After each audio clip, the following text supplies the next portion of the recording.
정치판이 요동치고 있습니다.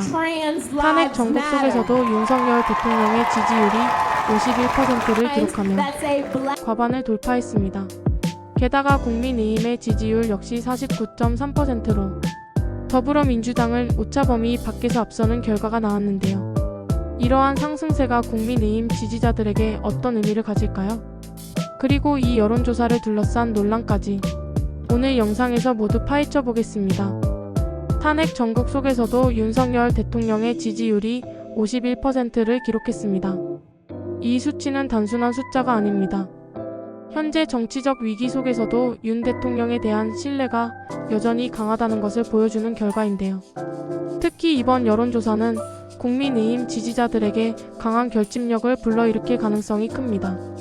왜냐하면 첫째, 탄핵 전국에도 불구하고 윤 대통령이 지지율을 유지했다는 점에서 보수층이 더욱 강하게 뭉칠 가능성이 높습니다. 둘째, 여당 내 갈등이 심화될 거란 예상과 달리 오히려 국민의힘 내부에서 윤 대통령을 중심으로 결속하려는 움직임이 나타날 수 있습니다. 셋째, 이러한 지지율 상승은 총선을 앞둔 국민의힘에게 강력한 동력이 될 수 있습니다. 결국 이번 조사 결과는 윤석열 대통령의 지지층이 흔들리지 않고 있다는 강력한 메시지를 던지고 있습니다. 같은 조사에서 국민의힘의 지지율은 49.3%, 더불어민주당은 37.1%를 기록하며 오차 범위 밖에서 앞서는 것으로 나타났습니다. 이 수치는 무엇을 의미할까요? 단순히 지지율 상승이 아니라 국민의힘이 확실한 우위를 점하고 있다는 신호일 수 있습니다.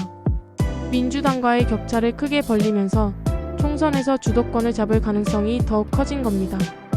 그렇다면 왜 이런 변화가 나타났을까요?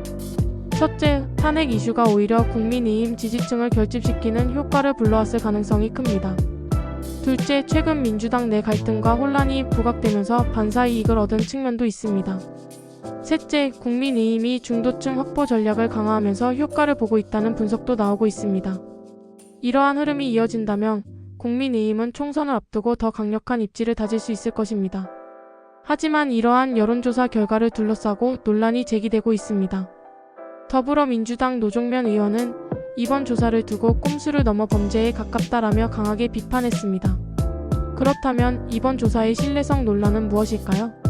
일부에서는 조사 방식과 샘플링이 특정 계층에 유리하게 설정되었을 가능성을 제기하고 있습니다. 즉, 특정 지역이나 연령대를 중심으로 조사하면 결과가 왜곡될 수 있다는 겁니다. 하지만 반대로 국민의힘 지지자들은 그동안의 여론조사가 오히려 왜곡된 것 아니냐며 반박하고 있습니다. 즉, 이번 결과가 기존 조사보다 더 정확할 수 있다는 주장도 나오고 있는 것이죠. 결국 이번 논란은 단순한 조사 결과를 넘어 정치적 프레임 싸움으로 번질 가능성이 높아 보입니다.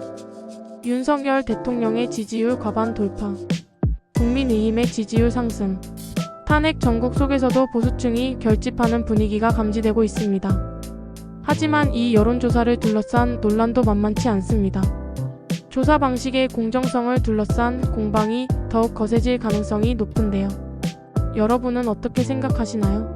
이번 지지율 상승은 국민의힘에게 긍정적인 신호일까요?